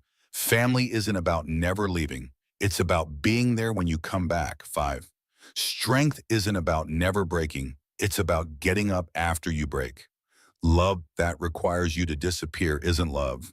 It's just another cage 7. You can't make someone see your value if they're determined to believe you are worthless. Justice is slow, but it's real. Women supporting women is revolutionary. 10. I'm enough. I've always been enough. I just forgot for a while. She closed the notebook, took a breath, felt something shift inside her. Not happiness exactly, not triumph. Something quieter, deeper, more permanent. Peace. She was at peace for the first time in months, maybe for the first time in 5 years. And that was everything. The baby came 2 weeks early on a Tuesday in January. Cassie woke up at 3 a.m. in a puddle, confused, disoriented. Then, this is happening. Contractions started immediately. 5 minutes apart, strong, insistent, no warm-up, just straight to active labor. She called Grace, called Margaret, called Ethan. All 3 met her at the hospital within an hour. Labor lasted 14 hours. Long, brutal, exhausting, beautiful in the way that pain can be beautiful when it means something. At 5:32 p.m., Eleanor Margaret Whitmore entered the world. 8 pounds, 6 ounces, screaming with indignation at being evicted from the warm darkness into cold, bright hospital lights. Cassie held her daughter for the first time and understood everything, every cliché about motherhood, every impossible feeling, every fierce protective instinct. This was what mattered. Everything else was just noise. Eleanor had Derek's chin, Cassie's eyes. Her own personality from the first moment. Loud, demanding, unapologetic about her needs. She's perfect, Grace whispered, crying, happy tears.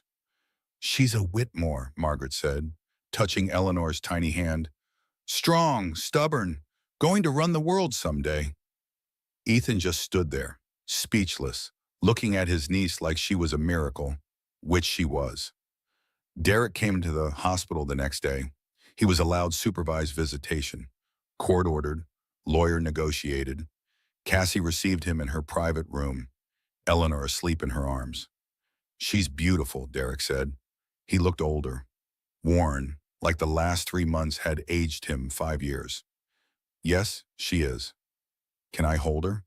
Cassie considered. This was his daughter, too. Biology didn't care about betrayal. Genetics didn't require good character. Not today, she said, but we'll arrange visitation through lawyers, supervised at first, gradually building to unsupervised as you prove you can be trusted.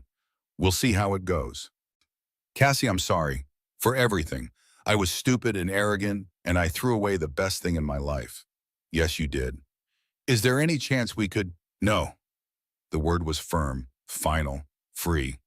But there's a chance you can be a good father. Not to me, I'm done, but to Eleanor. That starts with being honest, with her and with yourself, with taking responsibility, with showing up consistently. I hope you figure it out, for her sake. I want to try, then try, prove it. Don't tell me. Show Eleanor. She's the one who matters now. He reached out like he was going to touch her hand, stopped himself, nodded, left. Cassie didn't watch him go, kept her eyes on Eleanor, on the future, on what came next. 3 days later, she brought Eleanor home, to her apartment, to the nursery she'd prepared alone, to the life they'd built together. Grace helped her settle in, showed her how to change diapers properly, how to swaddle, how to survive on 3 hours of sleep. You're going to be an amazing mother, Grace said. I hope so. I'm terrified. Every good mother is terrified. It's the ones who think they know everything who screw up their kids. The first 2 weeks were a blur, feeding every 2 hours, no sleep, no showers, no sense of time, just survival. But even through the exhaustion, Cassie felt something she hadn't felt in years. Joy, pure, uncomplicated joy. Eleanor was hers, entirely hers. No one could take her, no one could threaten her. She was safe, protected, loved absolutely. At 2 weeks old, Eleanor smiled for the first time. A real smile, not gas, not coincidence. A smile, Cassie cried. Happy tears, grateful tears. This is what everything was for, tears. Mirror technique moment. Sitting in the dark at 3 a.m. feeding Eleanor, Cassie realized she was singing. Her mother's lullaby. The one Margaret sang to her as a child. The melodies she'd forgotten she knew, passed down through generations of Whitmore women, who spent 5 years making herself smaller and smaller, trying to fit into Derek's idea of who she should be. That woman was gone, burned away in the fire of betrayal and transformation. In her place, someone stronger, wiser, more herself than she'd ever been. Derek's trial had ended last week. 15 years in federal prison, 50 million in restitution, complete social destruction. Cassie had testified, calmly, clearly, told the truth without emotion or drama. Let the facts speak for themselves. When it was over, the prosecutor thanked her. You saved a lot of families. That matters. It did matter. More than revenge. More than winning. More than watching him lose. Saving people mattered. Choosing integrity mattered. Refusing to be victimized mattered. That was justice. That was power. That was everything. We're going to be just fine, Cassie said to Eleanor, to herself, to the woman she was who thought love meant shrinking. Actually, we're going to be better than fine. We're going to be free. The baby slept. The sun rose. The story continued. But the cage was empty now, and Cassie finally remembered how to fly. 6 months later, Cassie stood in front of 300 people giving a keynote speech at a women in business conference. I used to think being chosen was the ultimate achievement, she said. I walked away from billions of dollars to prove I could be loved for myself. And I did find love, or what I thought was love. Turns out it was just another beige with prettier bars. The audience listened, silent, attentive. When my ex-husband served me divorce papers while I was 6 months pregnant, I thought my life was over. I thought I'd lost everything. I thought being abandoned meant being destroyed. But I learned something, being underestimated is a strategic advantage. Being dismissed means people stop watching you. And when people stop watching, you're free to become dangerous. Laughter rippled through the crowd. I'm not telling you to get divorced. I'm not telling you to blow up your life. I'm telling you that when your life blows up anyway, when everything you thought was solid turns out to be sand, you have choices. You can shrink, or you can expand. You can accept other people's narratives about who you are, or you can write your own story. Choose expansion. Choose your own story. Choose yourself. The applause was thunderous. Afterward, women lined up to talk to her, to thank her, to share their own stories of underestimation and triumph and survival. One woman in her 50s grabbed Cassie's hand. My daughter is in an abusive marriage. She won't leave because she's afraid. Can I give her your number? Better than that, Cassie said. Give her my email. I'll connect her with resources, legal help, financial planning, a network of women who've been there. She doesn't have to do it alone. Another woman, younger, maybe 25. I'm about to walk away from my family's business to marry someone. After hearing you speak, I think I might be making a mistake. Don't let me make your decisions for you, Cassie said carefully, but ask yourself this. Does he celebrate your ambition? Or does he need you to be less so he can feel like more? One is love, the other is control. Learn to tell the difference. By the time Cassie left the conference, she had 17 new contacts, 17 women who needed help, guidance, mentorship, a hand up. She couldn't save everyone, but she could try. That became her side project. Cassie's Collective, they called it. a private network of women helping women, legal resources, financial advice, career mentorship, emotional support. It started with 20 women. Within 6 months, it was 300. Within a year, 3,000. Women protecting women. The most revolutionary act there was. Eleanor turned 18 months old, started walking, started talking, started asserting her considerable will. No became her favorite word. Mine was a close second. She's very strong-willed, the nanny said diplomatically. She's a Whitmore, Cassidy replied. Strong-willed is a feature, not a bug. Derek had supervised visitation every other weekend. He showed up mostly, tried mostly, was adequate mostly. Eleanor tolerated him, didn't cling to him, didn't cry when he left, just accepted him as a fact of her life without much emotional investment. She doesn't love me, Derek said during a custody review meeting. He looked sad, diminished. Prison had broken something in him. She lights up when she sees you, but with me, she's just tolerant. Love is earned, Cassie said. Not unkindly, just truthfully. You can't demand it. You can't manipulate it. You have to show up consistently. Be reliable. Be present. Put her needs before yours. That's how you earn it. I'm trying. I know. Keep trying. Maybe someday it'll be enough. They weren't enemies anymore. Weren't anything really. Just two people co-parenting a child, doing their best, mostly failing, occasionally succeeding. That was enough. Grace had a baby 6 months after Eleanor's second birthday. A boy, 8 pounds even. Perfect. Cassie held him in the hospital, looked at her friend, saw the exhaustion and joy and terror and love all mixed together. It's worth it, right? Grace asked. All of it. Every second, even the hard parts, especially the hard parts. Do you ever regret it, having Eleanor with Derek? Wish you'd waited for someone better? Never. She's exactly who she's supposed to be. And I'm exactly who I'm supposed to be. We found each other exactly when we needed to. That's not regret. That's fate. 2 years after the divorce was finalized, Cassie attended a charity gala. Black tie, Manhattan.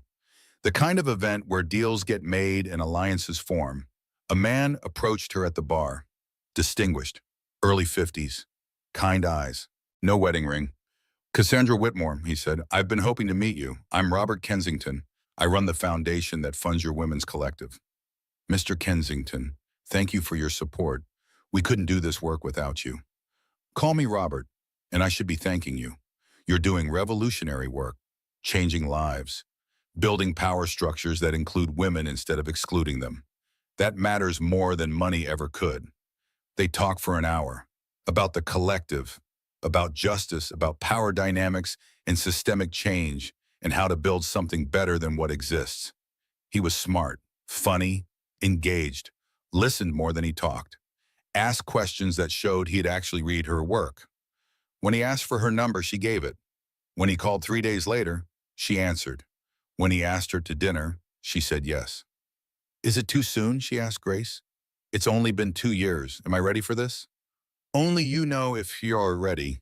But Cassie, you're allowed to be happy. You're allowed to want things. You're allowed to let someone in. You don't have to be a fortress forever. The first date was coffee, safe, public, no expectations. Robert was easy to talk to, asked about Eleanor, about work, about her life. Didn't try to fix anything, didn't offer unsolicited advice, just listened. I should tell you, Cassie said, I'm not good at this. Dating, being vulnerable, trusting people. My ex-husband did a number on me. I read about it. The whole country read about it. And for what it's worth, I think you handled it with more grace than most people could manage. I didn't feel graceful. I felt like I was drowning. Grace isn't about how you feel. It's about how you act despite how you feel. You acted with integrity when revenge would have been easier. That's grace. They went on a second date, then a third, then a fourth. He met Eleanor on date number 7, brought her a stuffed butterfly, played blocks on the floor, didn't try too hard, didn't perform, just existed in her space comfortably. Eleanor looked at him, looked at Cassie, said, nice man, Mama. Yes, baby, Nice man. 3 months into dating, Robert asked, "What are we doing here? I need to know if this is going somewhere or if we're just passing time." "I don't know," Cassie said honestly. "I want this to go somewhere, but I'm scared, terrified actually, of making the same mistakes, of being wrong about someone again, of letting my daughter get attached to someone who leaves. I'm not asking for marriage. I'm not asking for forever. I'm just asking if you're willing to try, to see where this goes, to be open to the possibility that maybe not all men are like your ex-husband, that maybe some of us are worth the risk." She thought about it, really thought about it, then said, "Yes, I'm willing to try, but slowly and with boundaries. And with the understanding that if this doesn't work, we're adults about it. No drama, no destruction, just honest conversation and mutual respect." I can do that. And he did, for 6 months, then a year, then 18 months. He was steady, reliable, present, showed up when he said he would, called when he said he'd call, integrated into her life without trying to control it. Eleanor adored him, called him Bertie because Robert was too many syllables, climbed on him like a jungle gym, demanded stories and snacks and attention, and he gave it freely, without resentment, without keeping score. "Is this what it's supposed to feel like?" Cassie asked Grace 2 years into the relationship. "This easy? This calm?" "Yes, that's what healthy feels like. You're just not used to it because you spent 5 years in chaos pretending it was love." On Eleanor's third birthday, Robert proposed. Not dramatically, not at the party, just the two of them after Eleanor went to bed. "I love you," he said simply. "I love Eleanor. I love the life we're building. I want to make it official. But Cassie, I need you to know something. I'm not asking you to make yourself smaller. I'm not asking you to choose between your career and our relationship. I'm not asking you to be anything other than exactly who you are. I'm just asking if you want a partner. Someone to share the load, to celebrate the wins, to weather the losses. That's all I'm offering. Partnership. Nothing more, nothing less." She looked at the ring. Simple, elegant, perfect. "Can I think about it?" "Take all the time you need. I'm not going anywhere." She talked to Margaret, to Ethan, to Grace, to Eleanor's therapist, who she'd been seeing since the divorce to make sure she was parenting well, despite everything. Everyone said the same thing. This one's different. This one's good. Don't let trauma from the past rob you of happiness in the present. She talked to Eleanor. 3 years old, but surprisingly wise. "Would you like it if Bertie lived with us all the time?" Cassie asked. "Would he make pancakes?" "Probably." "Then yes, I like pancakes." 3-year-old logic was surprisingly sound. 6 months after the proposal, Cassie said yes. They married in a small ceremony in the Greenwich Gardens. 30 people, Eleanor as flower girl, Grace as maid of honor, Ethan giving Cassie away. Margaret cried. Actual tears. "I didn't think I'd cry at another one of your weddings, but this one feels different. This one feels right." "It is right," Cassie said. "Finally." The vows were simple, honest, real. "I promise to celebrate your strength, not fear it. I promise to support your ambitions, not diminish them. I promise to be a partner, not a project. I promise to love you as you are, not as I wish you'd be. I promise to trust you, even when it's scary. I promise to let you in, even when it's hard. Promise to build a life with you, not for you. I promise to love you honestly, not perfectly." They kissed, married, partners. Eleanor shouted, "Pancakes!" Everyone laughed. That was love. That was family. That was everything. 5 years after Derek served divorce papers, Cassie stood in her office at Whitmore Digital Health. The company had gone public 2 years ago. IPO valuation, $2.8 billion.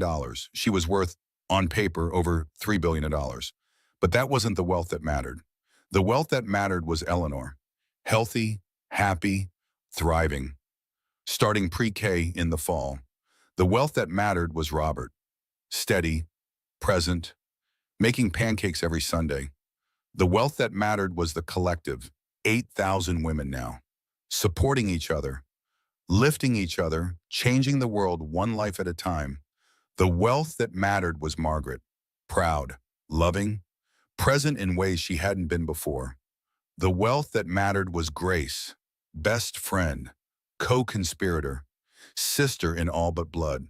That was the real fortune, not the money, the people, the love, the life she'd built from ashes. Derek was released from prison after serving 8 years. Good behavior, model prisoner, whatever that meant. He called, asked to see Eleanor. She was 8 now, old enough to have opinions. "Do you want to see your father?" Cassie asked. Eleanor thought about it. "Will you come with me?" "If you want me to." "Then okay, but just for ice cream, not for a long time."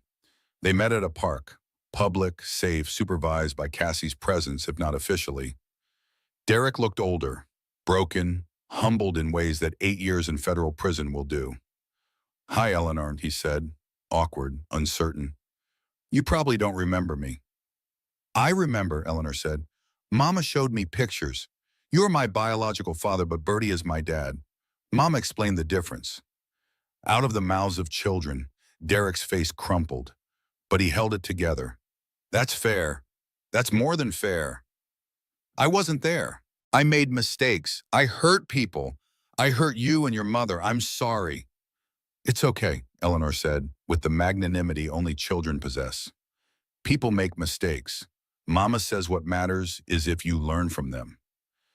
They ate ice cream, talked about school, about Eleanor's piano lessons, about her friends, about nothing important and everything important. After an hour, Eleanor said, "I'm ready to go home now." Derek looked at Cassie. "Thank you for this, for not poisoning her against me. You didn't have to do that." "No, I didn't. But she deserved the chance to form her own opinions. That's not about you, it's about her." As they walked away, Eleanor said, "He's sad, Mama." "Yes, he is." "Because he made bad choices?" "Yes. I'm glad I have you and Bertie. You make good choices." "Not always, baby, but I try. That's all anyone can do. Try to make good choices. Learn from the bad ones. Keep trying." 10 years after Derek served divorce papers, Cassie was invited to give the commencement speech at Columbia Business School. She stood at the podium, looked out at hundreds of graduates, young, hopeful, terrified, excited, ready to conquer the world. "10 years ago," she began, "I was 6 months pregnant, sitting on the floor of my nursery holding divorce papers. My husband had just left me for a younger woman. He'd called me mentally unstable in the press. He was committing fraud I didn't know about yet, and I thought my life was over. I was wrong, my life wasn't ending. It was beginning, I just couldn't see it yet. Here's what I learned. Being underestimated is a gift. Being dismissed means people stop watching you. And when people stop watching, you're free to become powerful. But power isn't about destruction. It's not about revenge. It's not about making your enemies suffer. Real power is about building something so magnificent that your enemies become irrelevant. Real power is about lifting others while you rise, about creating systems that include instead of exclude, about using your platform to amplify voices that have been silenced. Real power is about choosing integrity when compromise would be easier, about choosing truth when lies would be more comfortable, about choosing yourself when everyone else is telling you to shrink. So here's my challenge to you. Don't just build companies, build legacies. Don't just make money, make meaning. Don't just succeed, help others succeed with you. And if someone tries to make you smaller, if someone tells you your ambitions are too big, if someone suggests you should compromise your dreams for their comfort, remember this: you are not too much. They are simply not enough. Now go change the world. I'll be watching, cheering, and funding your ventures through Cassie's Collective.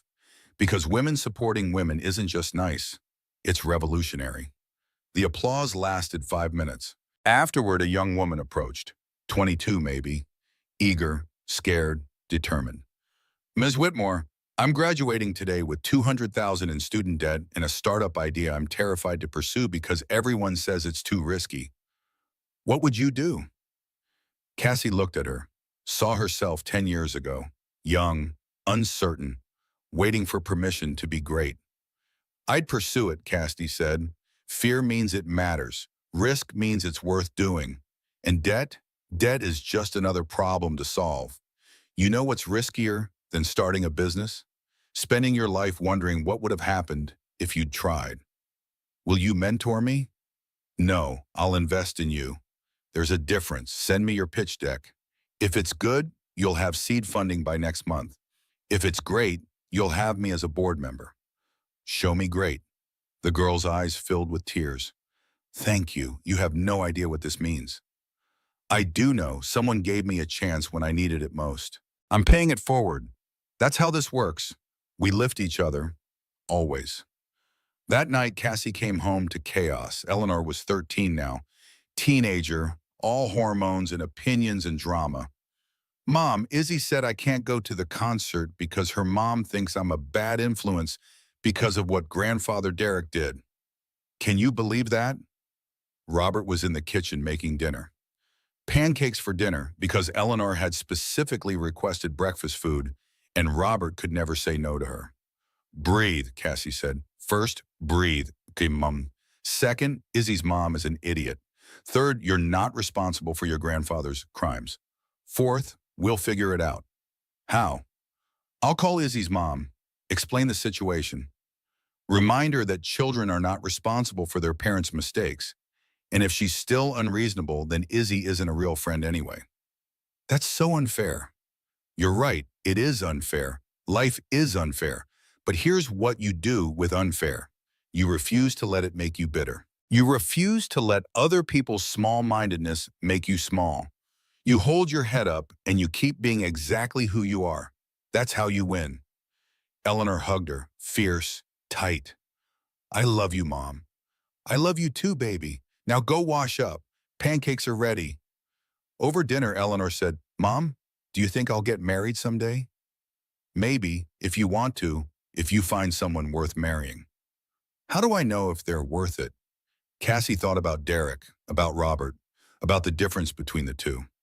They're worth it if they celebrate your success instead of feeling threatened by it. If they make you feel more yourself, not less. If they handle your bad days with grace and your good days with genuine joy. If they see you as a partner, not a prize. If they love you as you are, not as they wish you'd be. Is that how Bertie loves you? Yes, baby. That's exactly how Bertie loves me. Then I want that. Exactly that. Nothing less. Good. Never settle for less than you deserve. Ever. Robert reached across the table, squeezed Cassie's hand, smiled. This was what she'd been searching for. Not perfection, not fairy tale romance, just partnership, respect, love that didn't require her to disappear. That night after Eleanor went to bed, Cassie stood in her home office, looked at the photos on the wall. Eleanor as a newborn, tiny, perfect, screaming. Eleanor at 1, covered in birthday cake. Laughing, Eleanor at 5, first day of kindergarten. Nervous, excited. Eleanor at 10, piano recital, confident, poised. Eleanor at 13, right now, growing, changing, becoming. And mixed in with Eleanor's photos, other moments, other victories. The day Whitmore Digital Health went public. Cassie ringing the bell at NASDAQ. Eleanor in her arms.